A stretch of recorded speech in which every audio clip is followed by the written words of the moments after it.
महाराष्ट्राचा ज्वलंत इतिहास जे सातत्याने रोमारोमांत उभा करतात ते महाराष्ट्राचे व्याख्याते माननीय प्राध्यापक नितीनजी बानगुडे पाटील सरांना विनंती आहे की आपण मार्गदर्शन करावं।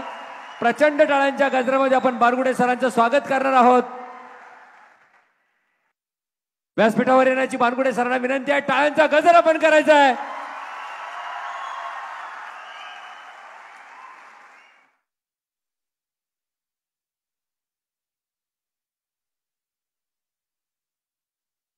इतिहास अभ्यासक, लेखक आणि प्रेरणादायी वक्ते प्राध्यापक नितीन बानगुडे पाटील सर।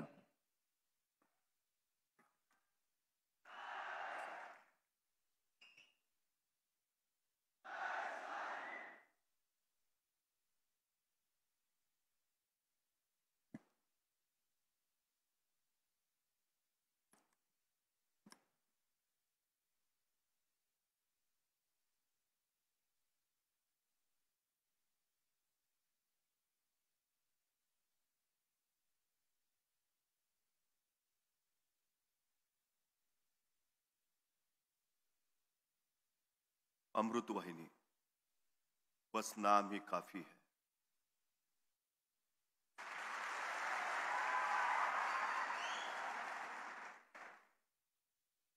अमृत वाहिनी शेती आणि शिक्षण विकास संस्था ही फक्त उत्तर महाराष्ट्रातली किंवा महाराष्ट्रातली नव्हे तर देशातील अग्रगण्य संस्था आहे।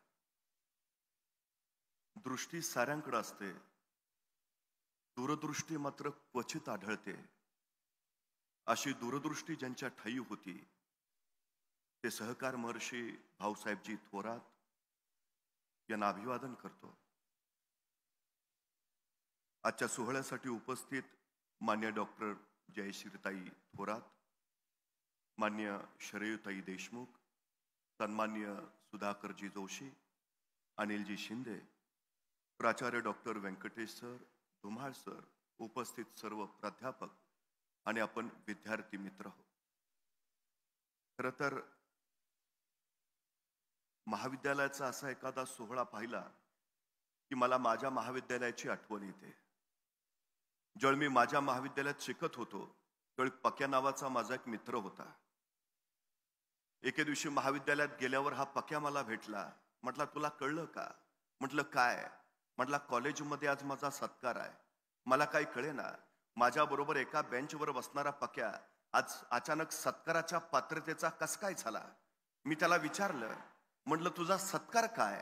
म्हटला, मी शास्त्रज्ञ झालो म्हणून माझा सत्कार आहे। मला परत काही कळेना, SY मध्ये शिकणारा पक्या अचानक शास्त्रज्ञ कसा काय झाला? मी त्याला विचारलं, तू कुठला शोध लावलास? तो म्हणाला, मी शास्त्रज्ञ आहे हा शोध लावला।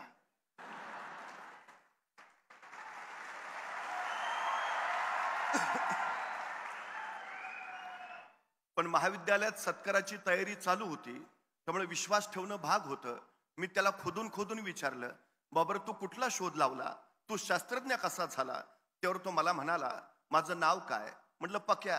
पक्याचं उलट काय? म्हटलं कॅप। कॅप इंग्रजी शब्द आहे, त्याला मराठीत काय म्हणतात? म्हटलं टोपी। टोपीचं उलट काय? म्हटलं पिटो। पिटो हिंदी शब्द आहे, त्याला मराठीत काय म्हणतात? म्हटलं मारा। माराचं उलट काय? म्हटलं रामा।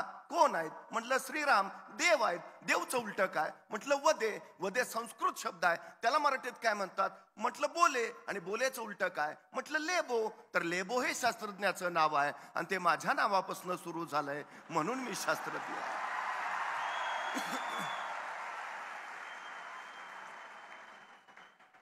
पण मित्रांनो, हाच पक्या आज प्रकाश सावंत म्हणून देशासाठी शास्त्रज्ञ म्हणून काम करतो आहे, ही माझ्यासाठी सगळ्यात मोठी अभिमानाची गोष्ट आहे। हेच वय असतं, हाच काळ असतो। याच वयामध्ये उर्मी पेरता येतात, प्रेरणा देता येतात। काय करायचंय, करून दाखवायचंय, काय घडवायचंय, काय घडवून पाहायचंय याची जाणीव याच वयात दिली जाते। खरं तर सगळ्यात महत्वाची गोष्ट अशी आहे की ओल्या मातीला जर हवा तसा आकार देता येत असेल तर जिवंत हाडामांसाच्या गोळ्याला सुद्धा हवा तसा आकार देता येतो। फक्त माती ओली हवी आणि वय संस्कारक्षम हवं। या वयात झालेले संस्कार त्याला आयुष्यभर शिदोरी म्हणून पुरतात। मी अमृत वाहिनीचं मनपूर्वक कौतुक यासाठी करतो, आपण योग्य वयात या पिढीला योग्य ती प्रेरणा मेधा 2024च्या माध्यमानं देत आहात, ही सगळ्यात महत्वाची गोष्ट आहे.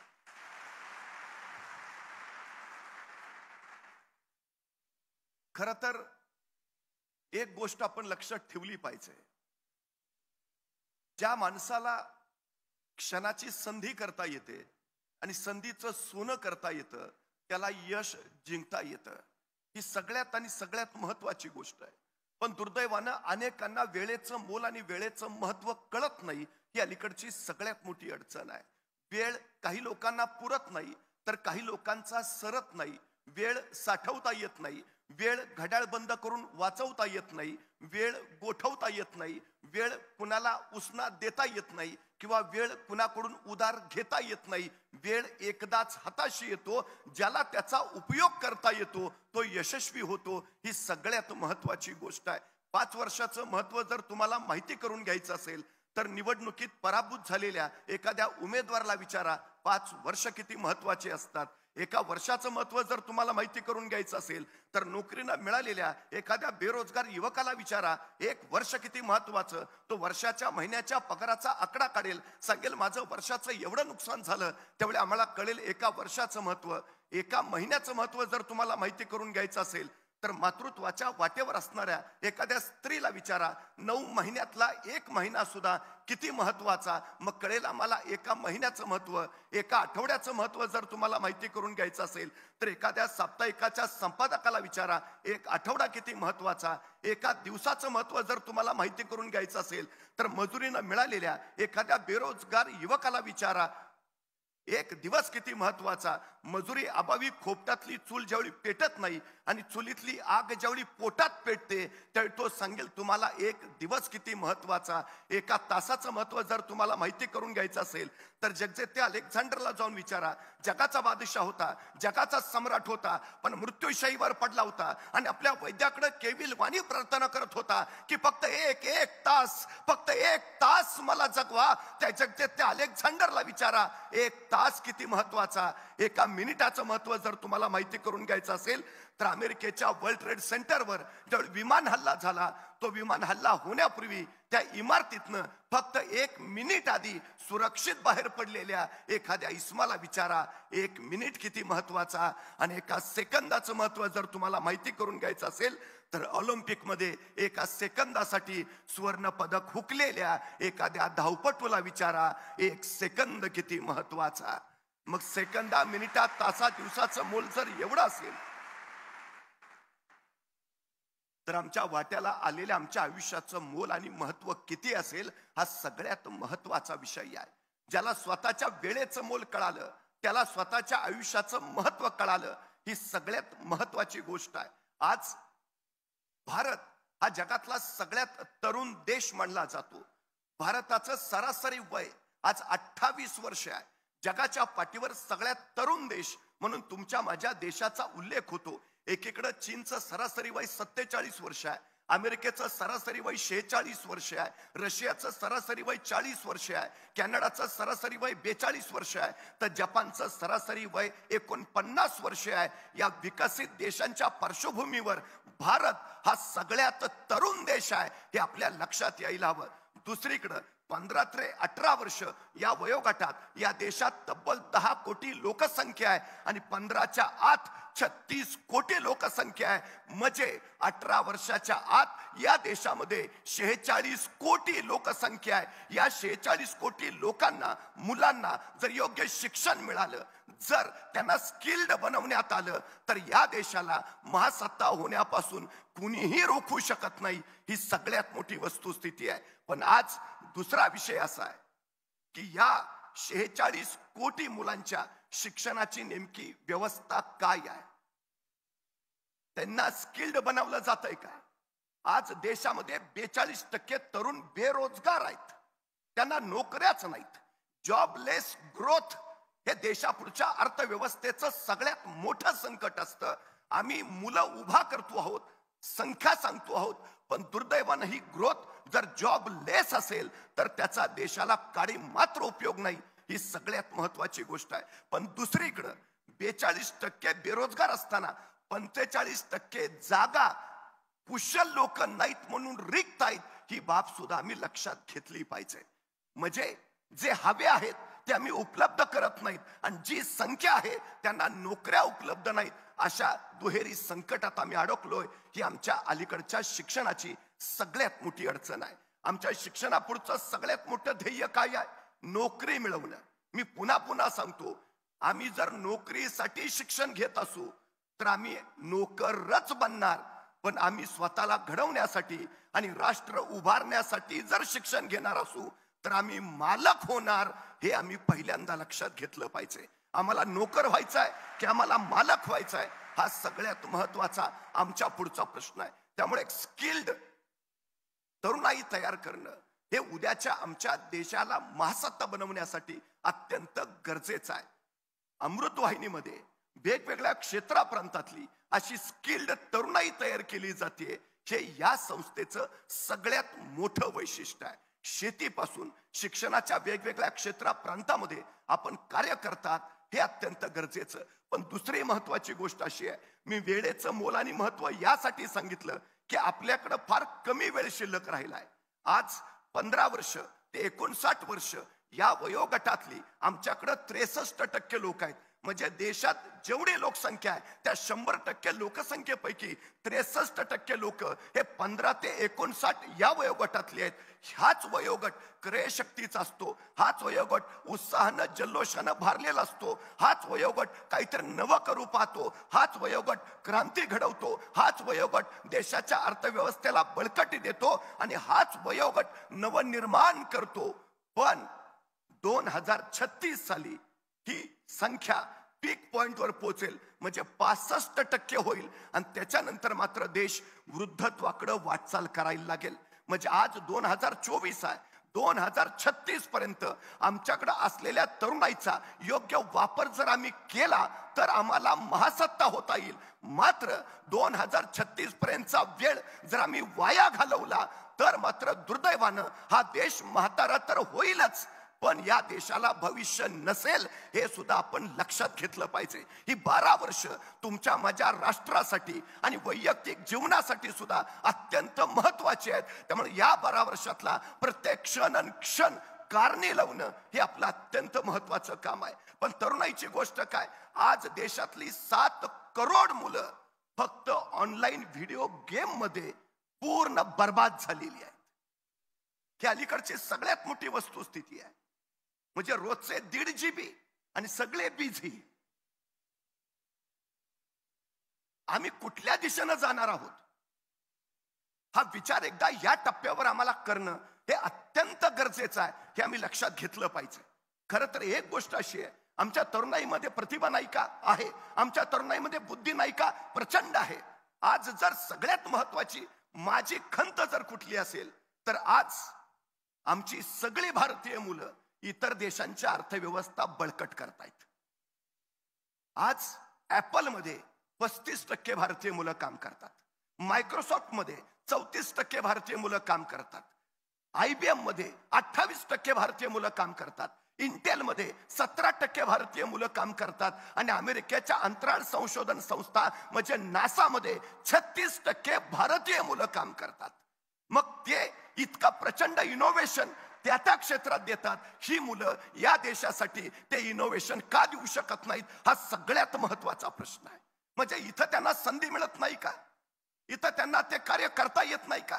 का त्यांना देशाबद्दल प्रेम नाही? आपल्या ज्ञानसंपदेचा वापर इतर राष्ट्रांच्या विकासासाठी ते जर करत असतील तर आम्ही आमची पिढी कुठल्या दिशेनं घेऊन चाललो आहोत याचं चिंतन मंथन होणं हे अत्यंत गरजेचं आहे. हे सगळ्यात महत्वाचं. आमच्या शिक्षण क्षेत्रापुढे सगळ्यात महत्वाचे प्रश्न आहेत ते हे. दुर्दैवानं आमच्याकडे जीवशास्त्र शिकवलं जातं पण जीवनशास्त्र शिकवलं जात नाही. आमच्याकडे चित्रकला शिकवली जाते पण चरित्र कला शिकवली जात नाही. ही सगळ्यात मोठी अलीकडची अडचण आहे. नैतिक मूल्यांच्या अभावात देण्यात येणारं शिक्षण हे फक्त व्यावसायिक लोकांची फळी उभा करतं ज्यांच्यामध्ये संवेदनशीलतेचा अभाव असतो. या घरट्यातून पिलू उडावे दिव्य घेऊन ही शक्ती, आकांक्षांचे पंख असावे आणि उंबरट्यावर भक्ती, हा सगळ्यात महत्वाचा विषय आहे. दुर्दैवानं नव्या पिढीला कर्तृत्व गाजवण्यासाठी देश सोडून जावं वाटावं याचा अर्थ त्याची त्याच्या उंबरठ्यावर भक्ती नाही का, हा प्रश्न उपस्थित करणारा आहे, हेही आम्ही लक्षात घेतलं पाहिजे. 350 वर्षापूर्वी छत्रपती शिवाजी महाराजांनी स्वराज्य उभारलं, असंख्यांनी समर्पण दिलं, असंख्यांनी रक्त सांडलं, असंख्यांनी त्याग केला. परक्यांचं आक्रमण बाजूला सारून भूमिपुत्रांचं राज्य उभा करावं यासाठी अनेकांनी बलिदान दिलं. तो देश आज उभा राहिला. मग या देशाच्या हिताचा विचार करण्यापेक्षा इतर देशांच्या भल्याचा जर आम्ही विचार करणार असू तर शिवाजी महाराजांचा पराक्रम किती उपयोगी पडला. त्या भूमीसाठी ज्यांनी रक्त सांडलं त्यांच्या बलिदानाचा नेमका काय उपयोग झाला, हा सगळ्यात महत्वाचा आणि चिंतनाचा विषय आहे. त्यामुळे पहिली गोष्ट, भारत माझा देश आहे हे प्रत्येक पाठ्यपुस्तकाच्या पहिल्या पानावर प्रतिज्ञेच्या रूपात छापलेलं आहे. दुर्दैवानं पुढचं सगळं पुस्तक शिकवलं जातं, प्रतिज्ञा फक्त शिकवली जात नाही. कारण पुस्तकातल्या पुढच्या पानावरच्या अभ्यासक्रमाचे प्रश्नपत्रिकेत येतात, त्याची उत्तरे दिली की आम्हाला गुण मिळतात. पण प्रतिज्ञावर एकही प्रश्न विचारला जात नाही, त्याला कुठलाही गुण नाही. सबब प्रतिज्ञा शिकवलीच जात नाही, ही आमची अलीकडची सगळ्यात मोठी अडचण आहे. एक वेळ पुस्तक पुढचं नाही शिकवलं तरी चालेल, पहिल्या पानावरची प्रतिज्ञा पहिल्यांदा शिकवा, ती त्याच्या ठसवेल. भारत त्याचा देश आहे आणि या भारतातले सगळे त्याचे बांधव आहेत. पूर्वी एक शोध लागला होता, दगडावर दगड घासला की ठिणग्या उडतात, आणि मग अग्नीचा शोध लागला असं आम्ही सांगतो. हल्ली नवा शोध लागलाय, जातीवर जात घासली, धर्मावर धर्म घासला की ठिणग्या उडतात, मग आग पेटते आणि त्याच्यावर आपल्या सत्तेची पोळी भाजून घेता येते. आणि याच्यात सगळ्यात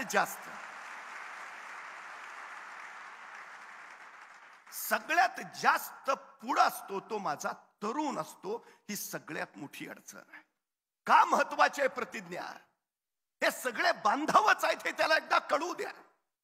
त्याची क्रयशक्ती, त्याची विद्वत्ता, त्याची बुद्धिमत्ता, त्याची प्रतिभा नको त्या गोष्टीकडे वळवली जाते आणि तो जे विलक्षण करू शकतो त्याच्यापासून त्याला लांब नेलं जातंय. ही गोष्ट ही सध्याच्या वर्तमानातली आपण लक्षात घेतली पाहिजे.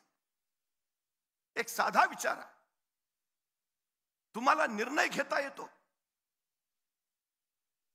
आत्ताच्या पिढीची सगळ्यात मोठी अडचण आहे, त्यांच्यात निर्णय क्षमता नाही. सगळ्यात मोठी अडचण. तुम्हाला माहिती आहे चंद्रावर पहिलं पाऊल कुणी ठेवलं? नील आर्मस्ट्रॉंग. खरंच नील आर्मस्ट्रॉंग चंद्रावर पहिलं पाऊल ठेवणार होता का? याचं उत्तर आहे नाही. चंद्रावर पहिलं पाऊल ठेवणार होता एडविन सी अल्डारिन. तो चंद्र मोहिमेचा प्रमुख होता, अमेरिकेचा वैमानिक होता, स्पेस वॉकिंगचा त्याला अनुभव होता. तो चंद्र मोहिमेचा मुख्य पायलट होता आणि त्याच्या सोबतीला दिला होता नील आर्मस्ट्रॉंग. तो को पायलट होता, तो अमेरिकेचा नौसैनिक होता, त्याला स्पेस वॉकिंगचा अनुभव नव्हता. अपोलो यांच्यावेळी चंद्रावर पोहोचलं त्यावेळी नासाच्या स्पेस सेंटरवरनं पहिला संदेश गेला, पायलट फर्स्ट. आणि एडविन सी अल्डारिन पुढे झाला आणि चंद्रावर पाय ठेवायच्या आधी त्याच्या मनात प्रश्नाचा गोंधळ सुरू झाला. मी चंद्रावर पाय ठेवला आणि त्या वातावरणात मी जळूनच गेलो तर? मी चंद्रावर पाय ठेवला आणि मी त्या गुरुत्वाकर्षणानं कुठं खेचलाच गेलो तर? मी चंद्रावर पाय ठेवला आणि कुठं भरकटलोच तर? तो या विचारातच अडकला. तोपर्यंत स्पेस सेंटरवरनं दुसरा संदेश आला, को पायलट नेक्स्ट. आणि नील आर्मस्ट्रॉंग पुढे झाला आणि कुठलाही विचार न करता त्यांनी चंद्रावर पहिला पाय ठेवला.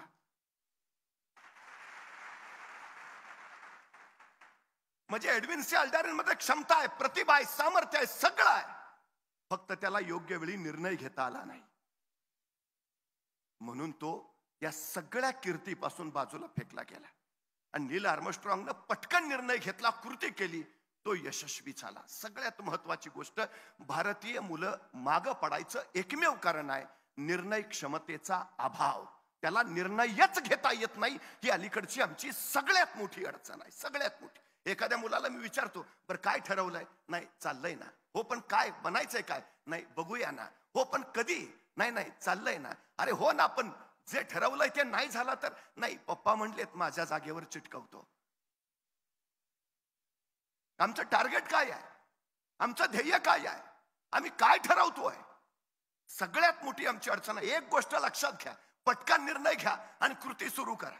याचं कारण असं, यशस्वी कोण होतं? योग्य निर्णय घेतात ते नव्हे, तर घेतलेला निर्णय योग्यच होता हे जे सिद्ध करतात ते.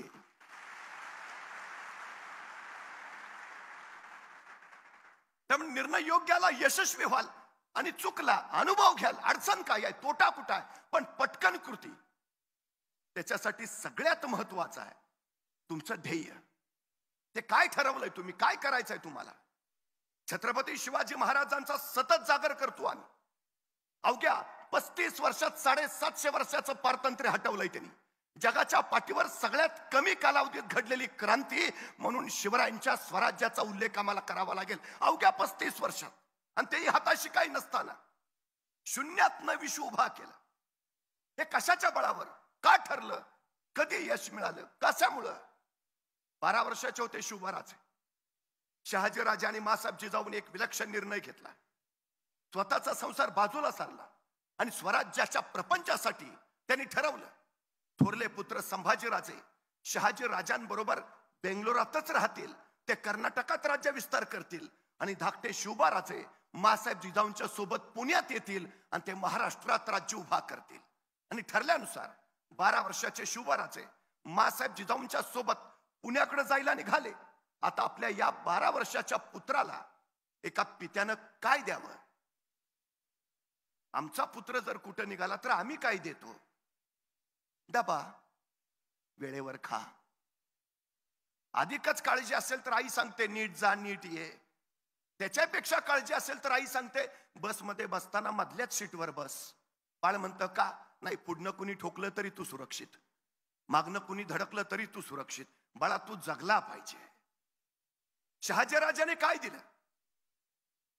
स्वतः शहाजीराजाने आपल्या 12 वर्षाच्या या पुत्राला स्वतः संस्कृत मधून तयार केलेली मुद्रा दिली. नव्हे, स्वप्न दिलं, ध्येय दिलं, महत्वाकांक्षा दिली. काय करायचंय तुम्ही ते ठरवून दिलं.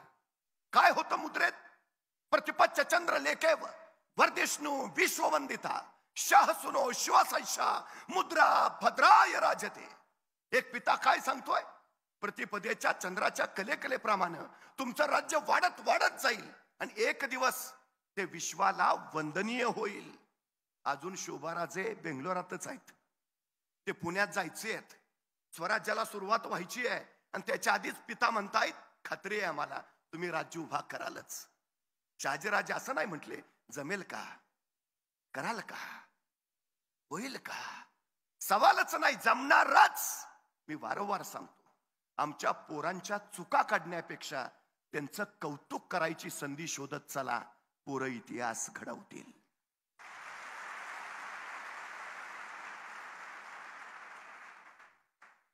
बाराव्या वर्षी शिवबाराजांच्या हातावर दिलेली प्रतिपच्च चंद्र लेखेव ही मुद्राच 6 जून 1674 आपल्या पित्याचं स्वप्न साकार करताना स्वराज्याची राजमुद्रा म्हणून शिवरायांनी स्वीकारली. आणखी काय दिलं होतं पित्यानं? एक छोटं मंत्रिमंडळ दिलं. उद्या तुम्हाला तुमचं स्वतःचं मंत्रिमंडळ उभा करायचं आहे.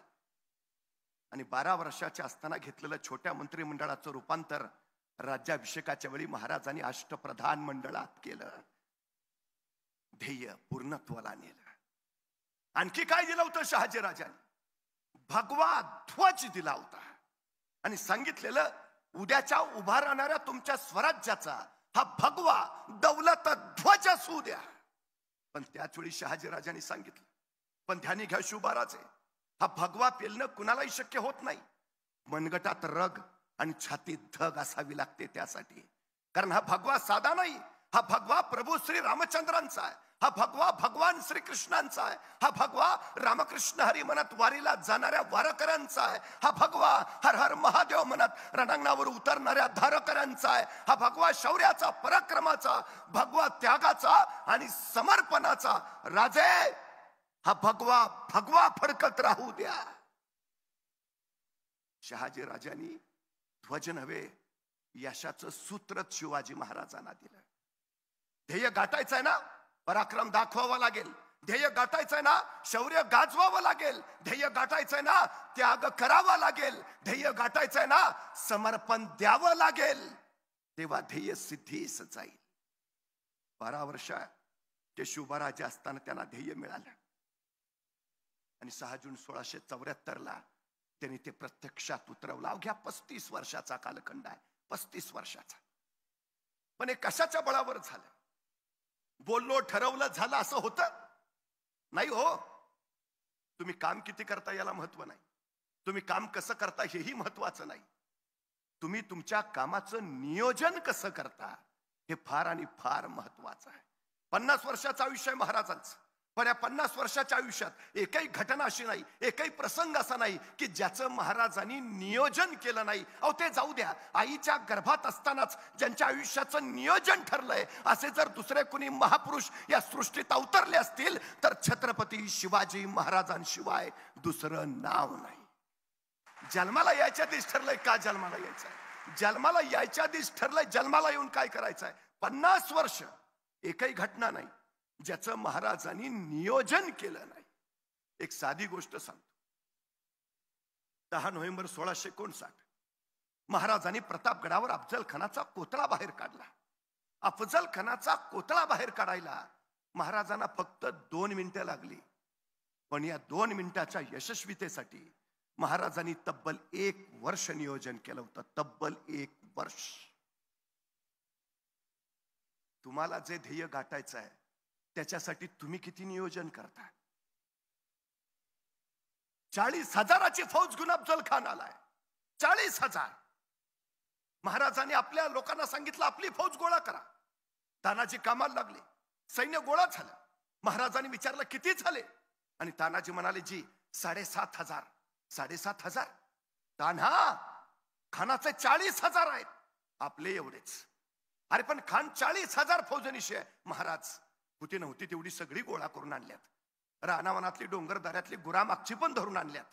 ह्याच्यापेक्षा आपली वाढू शकत नाहीत. आपली 7,500. आता खानाचे 40,000, महाराजांचे 7,500. काय म्हणावं महाराजांनी? त्यांचे 40,000, आपले 7,500. डिपॉझिट पण राहणार नाही, कशाला अर्ज भरा? माघार घेतली, शरण आले. खानाच्या हातात सापडून मरण्यापेक्षा आपणच आत्महत्या केलेली बरी असा निराशेचा विचार केला. काय केलं महाराजांनी? महाराज म्हणले ठीक, त्यांचे 40,000, आपले 7,500. आपले वाढवता येत नाहीत ना, ठीक आहे, मग खानाचे कमी करा. पर्याय काढला. आपले वाढवता येत नाहीत ना, मग खानाचे कमी करा. अडचण काय आहे? पर्याय निर्माण करणं हे महाराजांच्या यशाचं सगळ्यात महत्वाचं कारण आहे. सगळ्यात महत्वाचं. एक दार बंद झालं म्हणून महाराज थांबले नाहीत, इतर 10 दारं उघडी करून घेतली त्यांनी. पर्याय निर्माण करणं हे यशाचं सूत्र आहे. आमच्या अलीकडची अडचण काय माहिती आहे? आमची पोरं भयानक कारण सांगतात, सबबी सांगतात. एखाद्याला कुणाला विचारलं काय रे काय झालं, नाही आमची परिस्थिती नव्हती हो, तू गप. मला भयान राग येतो असल्या माणसांचा. आमची परिस्थिती नव्हती हो. परिस्थिती माणसाला घडवती नाही आणि परिस्थिती माणसाला बिघडवती नाही. माणूसच परिस्थिती घडवतो आणि माणूसच परिस्थिती बिघडवतो. ही सगळ्यात मोठी वस्तुस्थिती आहे. अहो परिस्थिती माणसावर परिणाम करत असते तर रस्त्याच्या विजेच्या खांबाखाली बसून शिकणारे डॉक्टर बाबासाहेब आंबेडकर अमेरिकेच्या कोलंबिया विद्यापीठात पोहोचले नसते आणि कोलंबिया विद्यापीठातले शतकातील सर्वोत्तम विद्यार्थी सुद्धा ठरले नसते. तुम्हाला माहिती आहे, जर कुणी एखाद्या दिवशी डॉक्टर बाबासाहेब आंबेडकरांना विचारलं की 10 वर्षापूर्वी तुम्ही हे पुस्तक वाचलं होतं, त्या पुस्तकाच्या 201 क्रमांकाच्या पानावरच्या दुसऱ्या पॅरेग्राफ मधली 3री ओळ काय आहे सांगता का? डॉक्टर बाबासाहेब आंबेडकर पटकन सांगायचे आणि समोरचा म्हणायचा काय विद्वत्ता आहे, काय बुद्धिमत्ता आहे, काय स्मरण शक्ती आहे, विलक्षण. 10 वर्षापूर्वी पुस्तक वाचलंय आणि पटकन लगेच. डॉक्टर बाबासाहेब आंबेडकर सांगायचे माझ्या परिस्थितीनं मला दिलेली ही देणगी आहे. माझी परिस्थिती हालाकीची, गरिबीची. मला पुस्तकं घेऊन देण्यासाठी माझ्या वडिलांकडे पैसे नसायचे. कुठून तरी ते कर्ज काढायचे, उदार उसनवारी करायचे आणि माझ्या शिक्षणाच्या गरजा भागवायचे. लहानपणी त्यावेळी शिकताना एखादं पुस्तक माझ्या हातात पडायचं आणि ते पुस्तक हातात पडलं की मी समजून जायचो आज हे पुस्तक आपल्या हातात पडलंय, हे पुस्तक पुन्हा मिळेल का माहिती नाही. मग आत्ताच असं वाचूया की भविष्यात पुन्हा या पुस्तकाची गरजच पडता कामा नये. ही बुद्धिमत्ता कुठून निर्माण झाली? ही परिस्थितीतून आली. उद्या मिळेल का माहिती नाही, आज असं वाचूया त्याची गरजच परत पडता कामा नये. ही स्मरणशक्ती त्यातनं निर्माण झाली. काय काय लोक सांगतात आम्ही गरीब आहे. अरे चांगला आहे ना, श्रीमंत व्हायला तुला मिळालेली ही सर्वोत्तम संधी आहे. काय काय सांगतात नाही मला जरा डोकं कमीच आहे. उत्तम.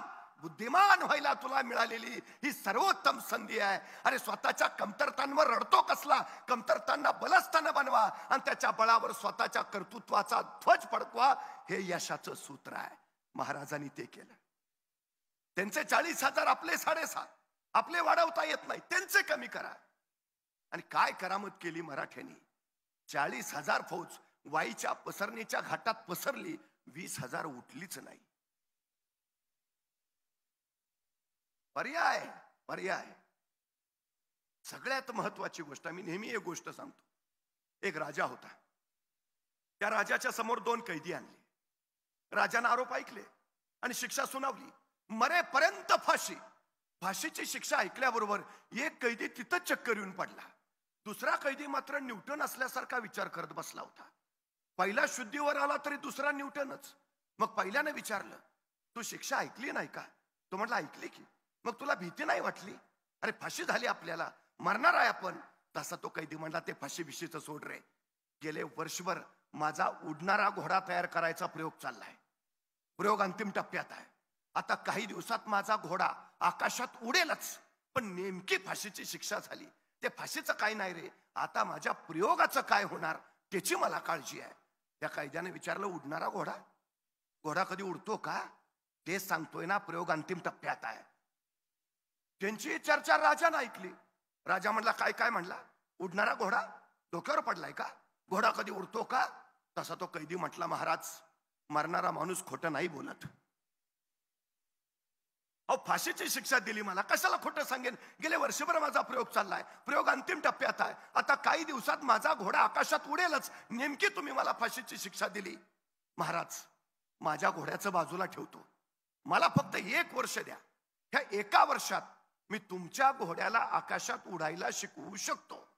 आता राजालाच प्रश्न पडला, असं तसं मरणारच आहे, पण जर दिलंच याला 1 वर्ष आणि लागलाच आपला घोडा आकाशात उडायला, तर ह्या जगात आपण एकमेव राजे ज्याच्याकडे उडणारा घोडा आहे.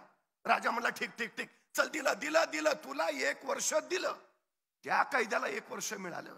पण त्या पहिल्या कैद्याला त्याला काही सुचे ना. त्यानं परत विचारलं घोडा खरंच उडतो? तसा तो कैदी म्हटला घोडा उडतो होईल का? मग राजाला खोटं का सांगितलंस? हे बघ तू तुझं आजचं मरण फक्त उद्यावर ढकलतोयस. तसा तो कैदी म्हणला हे बघ मी माझ्या जगण्याचे पर्याय तयार करतोय. मतलब अरे ह्या 1 वर्षात काही घडू शकतं. म्हणजे अरे ह्या 1 वर्षात मला फाशी देणारा राजाच मरू शकतो. आणि तो नाही मेला तर माझा नैसर्गिक मृत्यू होऊ शकतो. आणि तू पण नाही मेला तर ज्या राजाच्या घोड्याला आकाशात उडायला शिकवायचा आहे तो घोडा मरू शकतो. आणि तो पण नाही मेला तर घोडा खरंच उडू शकतो. अरे काही घडेल ना, वर्ष आहे माझ्याकडं. मी आता मागणं कशाला घेऊ? मी आता परत कशाला फिरू? मी लढत राहीन, मी झुंजत राहीन. जोपर्यंत मी जिंकत नाही तोपर्यंत मी पुढे जात राहीन. यशाचं सूत्र काय आहे? मी वारंवार सांगतो, एकदा ध्येय ठरवलं ना झेपावत राहा. झेपावता येत नाही उड्या मारत जा, उड्या मारता येत नाही पळत जा, पळता येत नाही चालत जा, चालता येत नाही रांगत जा, रांगता येत नाही सरपटत जा, पण जा. जोपर्यंत ध्येयापर्यंत पोहोचत नाहीस तोपर्यंत पुढे जात राहा. पुढे यशच तर स्वागताला उभा असतं. पर्याय निर्माण करणं हे यशाचं सगळ्यात महत्वाचं सूत्र आहे. आणि ते तुम्हाला कळतं कसं? ज्यावेळी तुम्ही नियोजन करायला बसतात त्यावेळी तुमचा सगळा पुढचा विचार आपोआप होत राहतो. खर तर ॲबे करे नावाचा एक फ्रेंच प्रवासी महाराजांच्या चौलच्या कार्यालयात आला. त्याला राजापूरच्या बंदरात जायचं होतं आणि बंदरात जायचंय त्यासाठी परवाना घ्यायला तो महाराजांकडे आला. आता त्यांनी परवाना घ्यावा, निघून जावं. पण एक गोष्ट लक्षात घ्या, जेवढा आपला आपल्याबद्दल अभ्यास नाही तेवढा परकीयांचा आपल्याबद्दल अभ्यास आहे. इंग्रज इथं व्यापारी म्हणून आले, त्यांनी आपला अभ्यास केला आणि त्यांच्या लक्षात आलं यांच्यावर राज्य करणं सोपं आहे. त्यांनी 150 वर्ष आपल्यावर राज्य केलं. आपल्यावर राज्य करायचं एकमेव कारण त्यांनी आपल्याबद्दल केलेला अभ्यास. त्या अबेकरनं चौलच्या कार्यालयातल्या महाराजांच्या अधिकाऱ्याला पहिला प्रश्न विचारला, तुमच्या महाराजांचं सैन्य कमी, तुमच्या महाराजांचं सामर्थ्य कमी, तुमच्या महाराजांकडे संपत्ती कमी, पण तरी तुमचे महाराज प्रत्येक लढाईत यशस्वी होत आहेत. तुमच्या महाराजांच्या यशाचं कारण काय? आणि महाराजांच्या कार्यालयातला अधिकारी म्हणाला, आमच्या महाराजांच्या यशाचं कारण अभ्यास, विलक्षण अभ्यास. आमच्या महाराजांचा सगळ्या क्षेत्रापर्यंतचा अभ्यास आहे. धर्मशास्त्र, अर्थशास्त्र, नीतिशास्त्र, समाजशास्त्र महाराजांना सार ज्ञात आहे. इतिहास तोंडपाठ आहे आणि भूगोल जणू महाराजांच्या नजरेत साठवलाय. अभ्यास हे महाराजांच्या यशाचं कारण आहे. म्हणजे महाराजांच्या यशाचं कारण अभ्यास, आमच्या अपयशाचं कारण विना अभ्यास. परवा आमच्या गावातली 4-5 पोरं एकत्र आली. म्हणले नोकऱ्या तर नाहीत, काहीतरी व्यवसाय केला पाहिजे. मग चौघांनी विचार केला कुठला व्यवसाय करूया. मग एक जण म्हटला, आपलं गाव जरा आत आहे, बस स्टँड बाहेर आहे, माणसं एसटीतनं उतरतात, 2 किलोमीटर चालत गावात येतात, जर आपण रिक्षा घेतली उत्तम व्यवसाय चालेल. ठरवलं चौघांनी. चौघात म्हणून पैसे काढले, एक रिक्षा घेतली, नवी कोरी रिक्षा त्यांनी बस स्टँडवर लावली आणि चौघातले 3 रिक्षात मागं बसले आणि चौथा पुढं बसला. बस आली, माणसं उतरली, रिक्षा बघून हरकली, रिक्षा जवळ गेली, वाकून बघितलं, फुल आहे रिक्षा. चलो पैदल. 6 महिने झालं यांचा व्यवसायच होईना. परत चौघं एकत्र बसले. म्हणले या व्यवसायात काय राम नाही, दुसरा कुठला तरी करूया. म्हणले कुठला करूया? ते म्हणे आपल्या गावात गाड्या भरपूर आल्यात, पण एखादी गाडी पंक्चर झाली तर गावात पंक्चर काढायचं दुकान नाही, पंक्चर काढायचं दुकान टाकू, उद्योग जोरात चालेल. परत पैसे यांनी काढले, पंक्चर काढायचं दुकान टाकलं, पण पंक्चर काढायचं दुकान टाकून 6 महिने झाले तर यांच्या दुकानात एकही गाडी पंक्चर काढायला आली नाही. का? यांनी पंक्चर काढायचं दुकान 4थ्या मजल्यावर टाकलं होतं. काय करताय, कुठं करताय, कधी करताय, कसं करताय, या प्रश्नाची उत्तरं मिळवणं याचा अर्थ अभ्यास करणं. हा अभ्यास तुम्हाला यश देतो, हे सगळ्यात महत्वाचं. शहाजी राजांना 12 भाषा येत होत्या, शिवरायांना 8 भाषा येत होत्या, संभाजी राजांना 16 भाषा येत आहेत. भाषा नुसत्या येतच नाहीयेत, या अनेक भाषांमध्ये संभाजी महाराजांनी काव्यरचना, काव्यग्रंथ लिहिलेत. राजे आहेत, लढाया करायच्या आहेत, मग भाषा शिकायची गरज काय नाही. ज्याचा अभ्यास त्यालाच यश मिळतं. सगळ्यात महत्वाची गोष्ट, महाराजांनी रायगडावर एक विवेक सभा उभारलेली, ज्याला आताच्या भाषेत आम्ही डिबेटिंग क्लब म्हणतो. जगभराचे विद्वान तिथं यायचे आणि महाराज त्या विद्वानांशी तिथं चर्चा करायची. गागा भट्ट आलेत राज्याभिषेकाला, महाराज त्यांच्याशी चर्चा करतायत आणि महाराजांनी गागा भट्टांना तिथं सांगितलंय, आद्य शंकराचार्य, मंडन मिश्र, कुमारिल भट्ट यांचा अद्वैतावर जो वाद विवाद झालाय ग्रंथ रूपाने लिहा.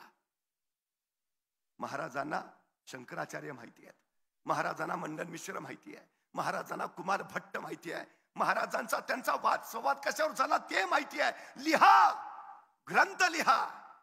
महाराजांनी सुरतेवर छापा मारला, शोधावं काय, सोनानं संपत्ती नाही. महाराजांची जिज्ञासून जर भिरभिरत राहिली इथं काहीतरी असेल, हे इंग्रज सुधारलेले, पुढारलेले, काहीतरी वेगळं असेल. आणि एका कोपऱ्यात महाराजांना कसलं तरी यंत्र सापडलं, महाराजांनी ते उचललं, सोबत आणलं. यंत्र उचलून आणलं खरं, पण यंत्र कशाचं आहे तेच कळेना. जिज्ञासा किती आहे बघा. महाराजांनी पुन्हा इंग्रजांना पत्र पाठवलं, ते परवा छापा मारलेला, तुमचं यंत्र आणलंय उचलून, पण कशाचं आहे सांगता का? नाही सांगितलं इंग्रजांनी. महाराजांनी स्वतः शोध घेतला आणि लक्षात आलं हे छपाई करायचं यंत्र आहे. उत्तम ग्रंथ छापता येतील, ज्ञान प्रवाहित करता येईल, हे यंत्र चालू झालं पाहिजे. महाराजांनी पुन्हा इंग्रजांना पत्र पाठवलं, ते छपाई यंत्र चालवणारा कुणी माणूस पाठवता का? नाही पाठवला इंग्रजांनी. महाराज ते यंत्र घेऊन महाराष्ट्रात आले, रायगडावर ते यंत्र ठेवलं. रायगडावर त्या यंत्राला लिहिता मंडप म्हटलं जायचं. यंत्र सुरू झालं नाही. शेवटी महाराजांनी ते यंत्र सुरतेच्या भीमजी पारेख नावाच्या माणसाला दिलं. सांगितलं यंत्र सुरू करा, छपाई कला सुरू करा. आणि सुरतच्या भीमजी पारेखनी महाराजांनी दिलेलं ते छपाई यंत्र सुरू केलं आणि हिंदुस्थानातला पहिला छापखाना सुरत मध्ये चालू झाला, ज्याचं नाव होतं श्री शिवाजी छापखाना. म्हणजे भारतीय छपाई कलेचे जनक छत्रपती शिवाजी महाराज. अभ्यास, सगळ्या क्षेत्रापर्यंतचा अभ्यास हे महाराजांचं सगळ्यात मोठं यश आहे. जिज्ञासा हे त्याच्या पाठीमागचं सगळ्यात महत्वाचं कारण आहे. मला कौतुक वाटलं, क्षितिज सर मगाशी बोलल्यानंतर आपण प्रश्न विचारले. इथं प्रश्न विचारणारी मुलं आहेत याचं कौतुक आहे. नाहीतर हल्ली मुलं प्रश्नच विचारत नाहीत. प्रश्न न विचारायची दोन कारणं असतात. एक, सगळंच कळतंय, आणि दोन, काहीच कळत नाही. जिज्ञासा हा ज्ञानसंपादनाचा सगळ्यात प्रभावी मार्ग आहे. प्रश्न विचारले पाहिजेत, विचारलेच पाहिजेत. दुर्दैवानं हल्लीच्या पिढीत तो गुणच नाही. आणि त्याचं कारण काय माहितीये? 150 वर्ष इंग्रजांनी इथं राज्य केलं. त्यांना मालक बनायचं होतं, आम्हाला गुलाम बनवायचं होतं. पण मॅकॅलॉनं जी शिक्षण पद्धती बनवली तीच मुळात गुलाम बनवणारी. तिथं प्रश्न विचारायचा प्रकारच नाही. सगळ्यात मोठी अडचण. सगळ्यात. मला कधी कधी बरं वाटतं, म्हणजे बरं झालं ते सफरचंदाच्या झाडाखाली न्यूटनच बसला होता. मग ते सफरचंद खाली पडलं आणि त्याला प्रश्न पडला, सफरचंद खालीच का पडलं? आणि मग गुरुत्वाकर्षणाचा शोध लागला. बरं झालं न्यूटनच होता. आपल्यातला एखादा बसला असता तर, आणि पडलं असतं सफरचंद खाली, काय प्रश्न पडला असता आपल्याला? बरं झालं मी असतानाच पडलं. दुसरा प्रश्न, बरं झालं आणखी कुणी नाही, अकेले अकेले खाएंगे. आणि जर एखाद्याला प्रश्न पडलाच, सफरचंद खालीच का पडलं, आणि त्यानं विचारलं वडिलांना, बाबा सफरचंद खाली का पडलं? बाबा म्हणणार, खाना मुकाट्यानं, का डोक्याला ताप देतो, हाय ते व्याप कमी आहेत का? संपला आमचा न्यूटन सफरचंदाच्या झाडाखालीच. जिज्ञासा आमच्यात नाहीच आहे. सगळ्यात महत्वाची अडचण आहे आमची ती, ही सगळ्यात मोठी. त्या डिबेटिंग क्लब मध्ये महाराज जगभरातल्या विद्वानांशी चर्चा करायची आणि जगात काय चाललंय याची अचूक माहिती महाराज स्वतः मिळवायचे. प्रगती कधी? अभ्यास. तो तुम्हाला बदलत्या जगाशी एकरूप व्हायला शिकवतो. सगळ्यात महत्वाची गोष्ट आहे. पूर्वी मोबाईल क्षेत्रात नोकिया कंपनी क्रमांक 1 वर होती. आज नोकिया कुठे दिसत नाही. सॅमसंग, ऍपल त्यांचं युग आलं. नोकिया मागं का पडली? ते जगाबरोबर बदलले नाहीत. बदलायला हवं, बदलायलाच हवं. तुम्हाला बदलत्या काळाशी सुसंगत राहायलाच हवं. ज्ञानक्षेत्रात सतत अपडेट असायलाच हवं. जिज्ञासा हे सगळं कार्य करते. तुम्ही जिज्ञासू त्यासाठी व्हायला हवं. ही सगळ्यात महत्वाची गोष्ट आहे, सगळ्यात गरजेचं का. म्हणजे आपण एक गोष्ट लक्षात घ्या, मला कधी कधी वाईट वाटतं. मी क्षितिज सर फिजिक्सचा प्राध्यापक, माझ्या आधी अनेक प्राध्यापक झाले, इथूनही पुढे होतील. पण आम्ही फिजिक्स मध्ये शिकवतो काय? Newton's law, Einstein's rule, Edison's formula. मला कायम प्रश्न पडायचा, न्यूटन्स लॉच का, पाटील्स लॉ का नाही? आईन्स्टाईन्स फॉर्म्युलाच का, जाधव्स फॉर्म्युला का नाही? एडिसन्स रूलच का, थोरात्स रूल का नाही? आम्ही का नाही शोध लावले? आमची का नाही नावं पुस्तकात? आमच्या नावे का नाहीत रूल्स? आमच्यात जिज्ञासा नाही. सगळ्यात महत्वाची गोष्ट आहे. नव्या पिढीमध्ये हा गुण आम्हाला टाकावाच लागेल. ही सगळ्यात गरजेची गोष्ट आहे. तर बदलत्या जगात तुम्ही पुढे चाल तर यशस्वी व्हाल. एक संस्काराचा कंदील आमच्या पोरांच्या हातात द्या. त्याला सांगा, तुझ्या पावलापुरता प्रकाश आम्ही तुला दिलाय, आता तुझी वाट तू चाल. तो चालत राहील. चालता चालता त्याच्या लक्षात येईल आपण आपल्या पायावर उभा आहे. ज्यावेळी त्याच्या लक्षात येईल तो त्याच्या पायावर उभा आहे, त्यावेळी त्याला सांगा, जी माणसं पायानं चालतात ती फक्त अंतर काढतात, आणि जी माणसं डोक्यानं चालतात ती ध्येयापर्यंत पोहोचतात. आमच्या पोरांनी फक्त पायानं नाही, डोक्याने चालायला शिकलं पाहिजे. आणि ज्या दिवशी आमची पोरं डोक्याने चालायला शिकतील, त्यावेळी त्यांना तिसरा नियम सांगा, आपल्या शेतात आणि आपल्या डोक्यात काय पिकतं याच्यापेक्षा बाजारात काय विकतं हे ज्याला कळतं तो जगाच्या बाजारपेठेत उभा राहतो. नवी पिढी जगाच्या बाजारपेठेत उभा राहिली पाहिजे. सगळ्यात महत्वाची गरज असेल तर ती आहे, सगळ्यात गरजेची गोष्ट. बरं, हे सगळं करायला आपल्याला क्षमता नाहीयेत का, सामर्थ्य नाहीये का? मानवी व्यक्तिमत्वाचे संशोधक आणि जीवशास्त्रीय अभ्यासक असं सांगतात की नुकतंच जन्माला आलेलं एखादं नवजात बाळ तुम्ही आम्हाला आणून द्या आणि त्याला काय बनवायचंय ते सांगा, आम्ही बनवून देतो. हवं ते बनवता येतं. डॉक्टर बनवायचंय बनवू शकता, इंजिनियर बनवायचंय बनवू शकता, वकील बनवू शकता, शास्त्रज्ञ, हवं ते, काहीच अडचण नाही. म्हणजे तुमच्यात काही नाही असं काहीच नाही, सगळं आहे. पण दुर्दैवानं त्याचा आपल्याला शोधच लागत नाही. ही आमची सगळ्यात मोठी अडचण आहे, सगळ्यात मोठी. म्हणजे तुम्ही कधी बघितलंय हत्तीचं छोटं पिल्लू? माहुत्याला लोखंडी साखळदंडाने बांधून ठेवतं, ते सुटायचा प्रयत्न करतं, निष्ठायची कोशिश करतं, साखळदंड तोडायचा विलक्षण प्रयत्न करतं, साखळदंड तुटत नाही, शेवटी ते थकतं, दमतं आणि मराशी ठरवून घेतं नाही, साखळदंड तोडणं शक्यच नाही. तेच हत्तीचं पिल्लू मोठं होतं, बलाढ्य होतं, अफाट ताकदीचं होतं, मोठमोठाले वृक्ष उन्मळून टाकतं. माहूत अशा बलाढ्य हत्तीला साखळदंडाने कधीच बांधून ठेवत नाही. तुम्ही कधी बघा, साखळदंड फक्त पायात सोडलेला असतो, बांधलेला नसतो. कुणीतरी माहुताला विचारतं, एवढा बलाढ्य हत्ती तुम्ही त्याला बांधून ठेवत नाही? माहूत म्हणतो, त्याला मी बांधून ठेवायची गरजच नाही, हत्तीनं स्वतःच स्वतःला बांधून घेतलंय, आपण इथून निसटू शकत नाही. आमच्या बऱ्याचशा पोरांची अवस्था या हत्तीसारखी झाली. प्रचंड सामर्थ्य आहे, प्रचंड क्षमता आहे, पण त्यानं स्वतःला बांधून घेतलंय, आपण करूच शकत नाही. सगळ्यात मोठी अडचण. अशक्य हा शब्द फक्त मूर्खांच्या शब्दकोशात असतो असं नेपोलियन सांगतो. आमची अशक्य अशक्य अडचण काय आहे? हे कसं तयार होतं चक्र?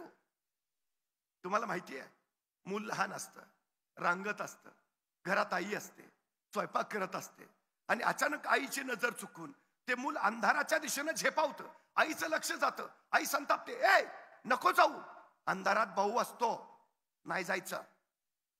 ते तिथंच थबकतं, तिथूनच आईकडे बघतं. आई परत स्वयंपाकाला लागते, ते पुन्हा अंधाराच्या दिशेने झेपावतं. धाडस त्याच्यात आहेच, कुतूहल त्याच्यात आहेच, उजेडात काय आहे त्याला दिसतंय, अंधारात काय आहे त्याला पाहायचं आहे, ते झेपावतं. आईचं लक्ष परत जातं, ए नको जाऊ, सांगितलं ना अंधारात भाऊ असतो. ते परत थबकतं, आई परत स्वयंपाकाला लागते, आईची नजर चुकून ते परत अंधाराकडे झेपावतं. आईचं लक्ष जातं, मग मात्र ती संतापते, उठते, त्या मुलाला उचलते आणि लांब नेऊन ठेवते. सांगितलं ना नाही जायचं, अंधारात भाऊ असतो. त्या मुलाच्या अर्धजागृत मनावर कायमचा संस्कार होतो, अंधारात भाऊ असतो. पट्ट्या पुढं 2 पोरांचा बाप झाला तरी अंधारात जात नाही. दोष त्याचा आहे का? नाही. बर, एवढ्या संख्येनं तुम्ही इथं आहे, कधी कुणी भाऊ बघितलाय का? मग हे नसलेले भाऊ का डोक्यात घेतो आपण? हे भाऊ पहिल्यांदा बाजूला करा. सगळ्यात महत्वाची गोष्ट, हा न्यूनगंड नावाचा प्रकार आहे. आम्ही संगमनेर भागात असतो, आम्ही ग्रामीण भागात राहतो, मग कसं काय जमणार आम्हाला? सोडून द्या ना. हे भाऊ आहेत जे अस्तित्वातच नाहीत, ते आम्हाला मागं खेचतात, माघारी आणतात. सगळ्यात मोठी आमची अडचण आहे ती. एक गोष्ट लक्षात ठेवा, प्रत्येकात विलक्षण सामर्थ्य आहे, विलक्षण. जगातलं सगळ्यात श्रीमंत ठिकाण कुठलं माहिती आहे? स्मशान. सगळ्यात श्रीमंत ठिकाण. प्रत्येकात काही ना काही अलौकिक गुण आहे. दुर्दैवानं त्याला शोधच लागत नाही. आयुष्य तसंच निघून जातं. ज्या एका गुणाच्या बळावर जग बदलता आलं असतं, जग घडवता आलं असतं, पण आपल्यात ते आहे याची माहितीच नाही. सबब चौघांच्या खांद्यावरनं तो जातो, पण जाताना त्याच्याबरोबर तो अलौकिक गुण सुद्धा तिथंच स्मशानात पडून राहतो. असंख्यांचे असे असंख्य अलौकिक गुण त्या स्मशानात आहेत. म्हणून मी त्या स्मशानाला जगातलं सगळ्यात श्रीमंत ठिकाण मानतो. आमच्यात काय आहे त्याचा शोध घ्या. अहो, शिवाजी महाराजांनी राज्य उभा केलं, काय होतं महाराजांकडं? कवायती फौजा होत्या, प्रशिक्षित लोक होते. कोण होतं? तुमच्या वयाची पोरं गोळा करायचे. 13, 14, 15, 16, 17, 18 दूरवर एखाद्या जंगलात जायचे, जंगलातल्या दाट झाडीत या पोरांना तलवारबाजीचा युद्धाचं शिक्षण प्रशिक्षण द्यायचे, पण कुणाला नकळत, कुणाला कळणार नाही अशा बेतानं, आणि आपलं जंगलात आत काय चाललंय ते बाहेर कुणाला कळू नये म्हणून शिवबाराजांनी जंगलाच्या बाहेरच्या झाडावर एक पोऱ्या उभा केलेला असायचा. त्याला सांगितलेलं असायचं, कुणी अनोळखी माणूस येताना दिसला की तू नुसता खुनेचा आवाज कर. तुझा खुनेचा आवाज ऐकला की मी तलवारी शमशेर लपवून ठेवतो आणि विटीदांडूचा खेळ चालू करतो, म्हणजे कुणाला कळणार नाही आपला आत काय चाललंय ते. त्या दिवशी शिवबाराजांचा काय रंगात आला होता. आपल्या सोबत त्यांना तलवारबाजीचा युद्धाचं शिक्षण प्रशिक्षण दिलं जात होतं. त्याच वेळी जंगलाच्या बाहेरच्या झाडावर एक खुनेचं पोरग टेहळणी करत बसलं होतं. त्याच वेळी त्याला दिसलं एक 15-16 वर्षाचं रांगडं पोरग येताना. तसं खुनेचं पोर थररलं, नीट निरकून बघितलं, येणारं पोरं अनोळखी वाटलं. तसं बसल्या जागेवरून त्यांनी हुबेहूब मोराचा आवाज काढला. मोराचा आवाज म्हणजे खून शिवबाराजांना कळवायची. कुणी अनोळखी येतंय सावध राहा. शिवबाराजांनी मोराचा आवाज ऐकला, आपल्या सोबत त्यांना सांगितलं, अरे तलवारी शमशेर लपवून ठेवा, विटीदंडूचा खेळ चालू करा. कुणी अनोळखी येतंय. पोरांनी तलवारी लपवल्या, विटीदंडूचा खेळ चालू झाला. तोपर्यंत जंगलाच्या बाहेरच्या झाडावरचं ते खुनेचं पोरग टप्प दिशेखाली पडलं होतं. 15-16 वर्षाच्या त्या रांगड्या पोरापुढं उभा राहिलं होतं आणि त्याला दमात घेऊन विचारत होतं, कोण र तू? आणि ते 15-16 वर्षाचं रांगडं पोरग सांगत होतं, रामोशाचा बहिर्जी जी. काय काम काढलं सर? काही नाही जी, राजांना भेटायचं होतं. का रे? बोलू की राजांना मग सांगतो. ते खुनेचं पोर म्हणलं, तू तामहतच, मी राजासनी सांगाव देऊन येतो. खुनेचं पोर गात गेलं, राजांना सांगू लागलं, राजा कुणी रामोशाचा बहिर्जी आलाय जी. राजा म्हणले ते पाठवणार. बहिर्जी आत आला, राजांपुढे उभा राहिला. राजाने विचारलं, काय काम काढलंस रे? तसा बहिर्जी म्हणाला, राजा आम्हाला बी तुमच्या खेळात घ्या की सामील करून. राजाने विचारलं, काय येतं तुला? सगळं येतं जी. कसला बी आवाज काढतो, कुणाची बी नक्कल करतो. राजा वेषांतर तर असा करतो की तुम्ही बी ओळखायचा नाही. राजाला पटलं वाटलं माणूस कामाचा. असं असं मग चल ये ये ये, आत्तापासूनच आमच्या खेळात ये. तसा बहिर्जी घुटमळला, म्हटला, राजा उद्यापासून येतो की जी. का रे? नाही, बापाला सांगावं दिला असता राजा. बापाला सांगून उद्यापासून येतो की जी. राजे म्हणले, ठीक आहे, ये उद्यापासून. बहिर्जी जायला वळाला, 5-6 पावलं गेला. अचानक काय वाटलं कुणास ठाऊक, बहिर्जी पुन्हा माघार आला. राजांना म्हणाला, राजा एक सांगू का जी? राजे म्हणले, बोल. नाही, कुणी अनोळखी माणूस आला तर तुम्हाला कळावं म्हणून तुम्ही झाडावर जो पोऱ्या उभा केलाय त्याला सांगा, त्या दिवसात मोर ओरडत नाही. ती नाही, कुणी जाणता माणूस यायचा आणि मोराचा आवाज ऐकायचा. तो विचार करायचा, या दिवसात जर मोर ओरडतच नाहीत तर आवाज आला कुठून? आईसा घुसून झालं राजा. राजाने माणसं गोळा केली. ती अशी दऱ्याखोऱ्यातली गिरिकंदरातली अचूक ज्ञान सूक्ष्म निरीक्षण असलेली हाच बहिर्जी पुढे राजांचा गुप्तहेर प्रमुख झाला. आज अमेरिकेची गुप्तहेर यंत्रणा रॉ आणि इस्रायलची मोसाद ही जगातली सर्वोत्तम गुप्तहेर यंत्रणा मानली जाते. त्यापैकी इस्रायलची मोसाद अशी म्हणते की बहिर्जी नायकांना आणि महाराजांच्या गुप्तहेर खात्याला आम्ही आमचे आदर्श मानतो.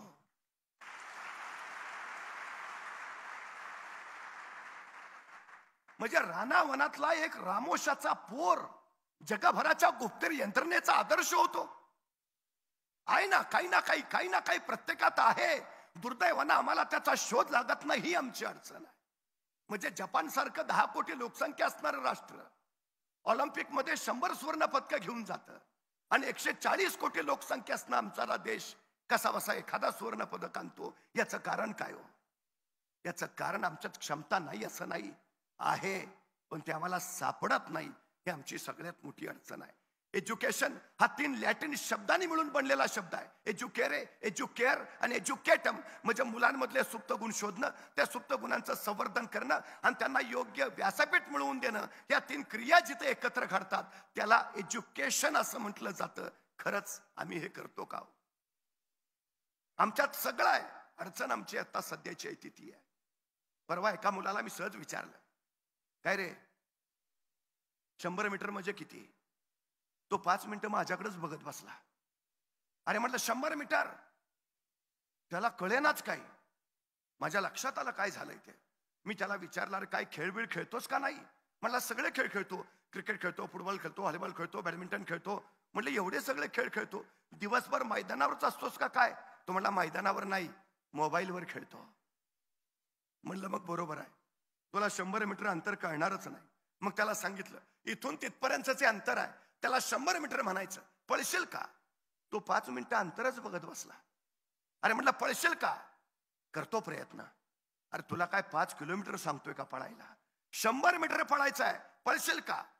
हो. बरं मला सांग, हे 100 मीटर अंतर पार करला तुला किती वेळ लागेल? तो परत अंतर बघत बसला. अरे म्हटलं किती वेळ? 100 मीटर आहे. तो म्हटला 5 मिनिटं तर लागतील. अरे 100 मीटर पळायचं आहे. हो तेच ना, 5 मिनिटं तर लागतील. अरे ऑलिम्पिकचं हुसेन बोल्टचं रेकॉर्ड 10 सेकंदाचा आहे. 9.98 सेकंदात तो 100 मीटर पळतो. तू 10 सेकंद म्हण, 15 सेकंद म्हण, 20 सेकंद म्हण का 5 मिनिटं? माझं मला माहिती आहे ना. अरे किती लागेल वेळ? सांगितलं ना 5 मिनिटं लागतील. मला कळेच ना.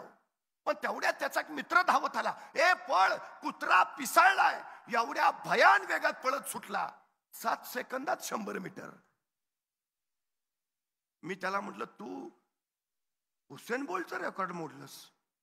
त्याला 100 मीटर पळायला 10 सेकंद लागतात, तू 7 सेकंदात पळलास. म्हटला मग कुत्रं मागं लागलं होतं. म्हणजे तुमच्यात 7 सेकंदात 100 मीटर पळायची क्षमता आहे. बाहेर कधी आली? संकट आला तेव्हा. मग संकट चांगली आहेत का वाईट आहेत? स्वागत करायला हवं संकटांचं. संकट तुम्हाला अडवायला येत नाहीत. संकट तुमची उंची वाढवायला येतात. अडथळे तुम्हाला रोखायला येत नाहीत. अडथळे तुमच्यातल्या क्षमता बाहेर काढतात. अडचणी तुम्हाला थांबवायला येत नाहीत. अडचणी तुमच्यातली कौशल्य विकसित करतात. संकट, अडथळे, अडचणी यायलाच हव्यात, कारण त्याच तुम्हाला घडवतात. ही सगळ्यात आणि सगळ्यात महत्वाची गोष्ट आहे.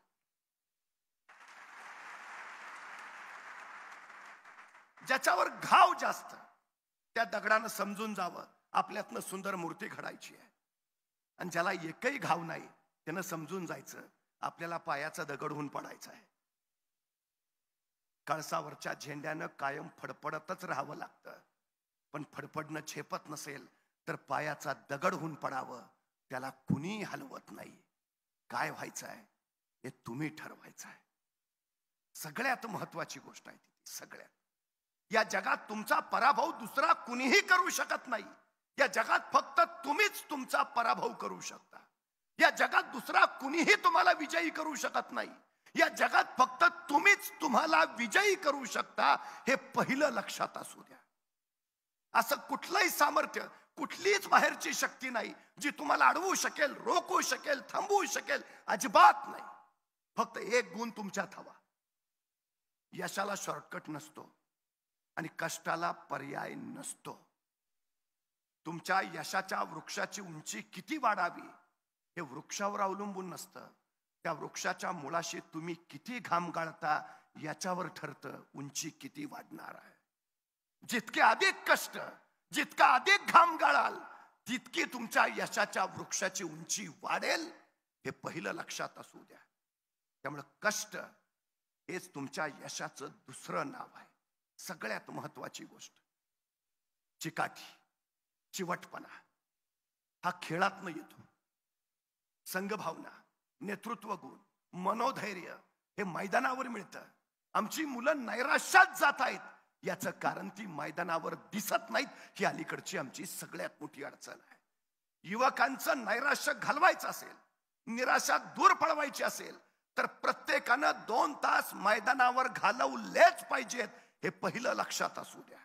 निरोगी शरीर संपदा हे निरोगी मानसिकतेचं सगळ्यात प्रभावी अस्त्र आहे. कुणाला जर वाटत असेल परीक्षेत मिळणारे गुण हेच आमचं यश, तर तो तुमचा सगळ्यात मोठा गैरसमज आहे. सगळ्यात मोठा. हल्लीची पिढी आत्महत्या करते. महाराष्ट्रात शेतकऱ्यांच्या रोज 10 ते 12 आत्महत्या होत आहेत. पण त्याच वेळी 10वी 12वीचे निकाल आले की त्याच्या दुप्पट विद्यार्थ्यांच्या आत्महत्या घडतायत. याच्याकडे आम्हाला दुर्लक्ष करता येणार नाही. आत्महत्या करणारी मुलं आणखी कुठली आहेत? ती IIT-ला गेलेली मुलं आहेत, ती मेडिकलला गेलेली मुलं आहेत, ती इंजिनिअरिंगला गेलेली मुलं आहेत. काय कारण आहे त्यांचं? ती गुणवत्ता असणारी आहेत, विलक्षण बुद्धिमत्ता असणारी आहेत. मग हे टोकाचं पाऊल का उचलतात? याचं कारण अपयश पचवायची ताकद त्यांच्यात नाही, ताण तणाव सहन करण्याची क्षमता त्यांच्यात नाही आणि संकटांना सामोरं जायची कुवतच त्यांच्यात नाही, कारण आम्ही त्यांना त्यासाठी मैदानावर कधी नेलेलंच नाही. ही अडचण सगळ्यात महत्वाची आहे. मैदानावर त्याला यश अपयशाशी झुंजता येतं, संघभावनेमध्ये इतर गोष्टी निर्माण करता येतात, शारीरिक मानसिक आरोग्य व्यवस्थित राखता येतं. लहान मेंदू आणि मोठा मेंदू याच्यामध्ये एक क्लोझम पार्ट्स नावाचा प्रकार आहे. तुमच्या शरीराच्या जेवढ्या अधिक हालचाली होत जातील तितका तो सक्षम होत जाईल, आणि जर तुमच्या हालचाली मंदावल्या तर तो अक्षम होत जाईल. 12-12 तास आमची पोरं मोबाईलवर गेम्स खेळत बसतात आणि अचानक उठतात आणि म्हणतात अंधारल्यासारखं वाटतंय. अक्षमता. मी वारंवार सांगतो, काहीच काम नसेल ना तर किमान माशा मारायचं काम करा, कारण तेवढ्या हालचालीनं का होईना तुमचा मेंदू सक्रिय राहील. सगळ्यात महत्वाची गोष्ट आहे. सगळ्यात सतत हालचाल करणं, सतत हालचाल हे सगळ्यात महत्वाचं काम आहे. एक पाण्याचा थेंब वज्रासारख्या कठीण दगडावर सतत सतत सतत आदळत राहतो आणि एक दिवशी वज्रासारखा तो कठीण दगड फुटतो. सामर्थ्य पाण्याच्या थेंबात नाही, सतत सतत सतत पडणाऱ्या त्याच्या सातत्यात आहे. यशाचं दुसरं नाव सातत्य. जितके सतत सतत सतत काम कराल तितके तितके अधिक अधिक अधिक सरावाचे. अमेझॉन नदीचा उगम जिथं होतो तिथं दर 7 सेकंदाला पाण्याचा एक थेंब पडतो. दर 7 सेकंदाला. हजारो वर्ष झाली अमेझॉन नदीच्या उगमाजवळ दर 7 सेकंदांनी पाण्याचा एक थेंब. हे सूत्र कधी थांबलं नाही. त्या दर 7 सेकंदाच्या एका थेंबातून आज जगातली सगळ्यात लांब नदी तयार झाली आहे. छोट्या छोट्या गोष्टीतनच मोठी गोष्ट आकाराला येते. छोट्या छोट्या गोष्टी करत राहा म्हणजे मोठं यश मिळवता येतं. सतत कार्यरत राहा म्हणजे सतत क्रयशक्ती कृतिशीलतेच्या दिशेनं पुढे झेपावत राहते. सगळ्यात महत्वाचं आहे ते, हे सगळ्यात गरजेचं. मी नेहमी जाता जाता एक गोष्ट सांगतो. एक साधू होते, ते नाचायला लागले की पाऊस पडायचा, नाचायला लागले की पाऊसच पडायचा. काय तुमच्यासारखी 4 तरुण रक्ताची बंडखोर पोरं होती. ती त्या साधू महाराजांकडे गेली, म्हटली तुम्ही नाचल्यावर जर पाऊस पडत असेल तर आम्ही नाचल्यावर पण पाऊस पडला पाहिजे. साधू महाराज म्हणले पडेल, हरकत नाही माझी. तसं नाही म्हटले, स्पर्धा लावायची आपण. तुम्ही नाचल्यावर पाऊस पडतो ना, मग आम्ही नाचल्यावर पण पाऊस पडला पाहिजे. साधू तयार झाले. दुसऱ्या दिवशी पहाटे 5 वाजता साधू आणि हे 4 तरुण एका मैदानावर जमा झाले. तरुण म्हटले की आता आधी आम्ही नाचून बघतो पाऊस पडतोय का, मग तुम्ही नाचा. 4 तरुणातल्या एका तरुणानं नाचायला सुरुवात केली. 10 मिनिटं झाली, 15 मिनिटं झाली, 20 मिनिटं झाली. तो नाचून नाचून थकला, दमला, पाऊस पडलाच नाही. मग दुसरा पुढे आला. 10 मिनिटं, 15 मिनिटं, 20 मिनिटं, तासभर नाचला, थकला, दमला, बाजूला झाला, पाऊस पडलाच नाही. तिसरा पुढे आला, नाचायला लागला. 10 मिनिटं, 15 मिनिटं, तास, 1.5 तास, थकला, दमला, बाजूला झाला, पाऊस पडलाच नाही. चौथा पुढे आला, 1.5 तास, 2 तास नाचला, थकला, दमला, बाजूला झाला, पाऊस पडलाच नाही. शेवटी दमलेले 4 साधू महाराजांना म्हटले आता तुम्ही सुरुवात करा. साधू महाराजांनी नाचायला सुरुवात केली. दुपारचे 2 वाजले होते त्यावेळी. 2 वाजता नाचायला सुरुवात केली साधू महाराजांनी. नाचत राहिले, नाचत राहिले. 3 वाजले, 4 वाजले, 5 वाजले, सायंकाळचे 6 वाजले, 7 वाजले, सकाळी 8 वाजले, 9, 10, 11, 12, मध्यरात्र ओलांडली. साधू नाचतातच आहेत. 1 वाजले, 2 वाजले, पहाटेचे 3 वाजले, 4 वाजले. आता झुंजू मुंजू व्हायची वेळ झाली. 5 वाजून गेले, 6 वाजायला आले. आता सूर्य उगवेल. साधू महाराज नाचतच राहिले. 7 वाजले, साधू नाचतातच आहेत आणि अचानक आभाळ भरून आलं आणि रप रप रप रप पाऊस पडायला सुरुवात झाली. मग साधू महाराज नाचायचे थांबले. त्यावेळी ते 4 तरुण साधू महाराजांकडे आले, म्हणाले आम्ही नाचलो त्यावेळी पाऊस पडला नाही, पण तुम्ही नाचला आणि मग मात्र पाऊस पडला, असं का? साधू महाराज म्हणाले मला 2च गोष्टी कळतात. पहिली गोष्ट, मी नाचतोय म्हणजे पाऊस पडलाच पाहिजे. आणि दुसरी गोष्ट, जोपर्यंत पाऊस पडत नाही मला नाचलंच पाहिजे.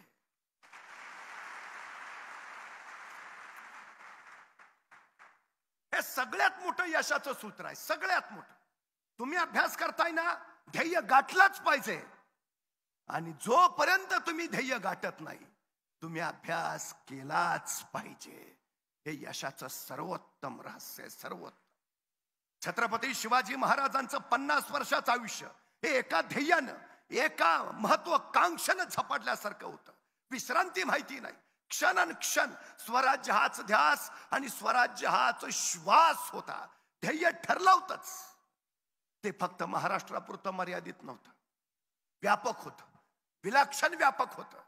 राष्ट्र निर्माते असं महाराजांना का म्हणतो आम्ही? याचं कारण अबे करेनं चौलच्या कार्यालयातल्या अधिकाऱ्याला दुसरा प्रश्न विचारला होता. तुमच्या महाराजांचं स्वप्न काय?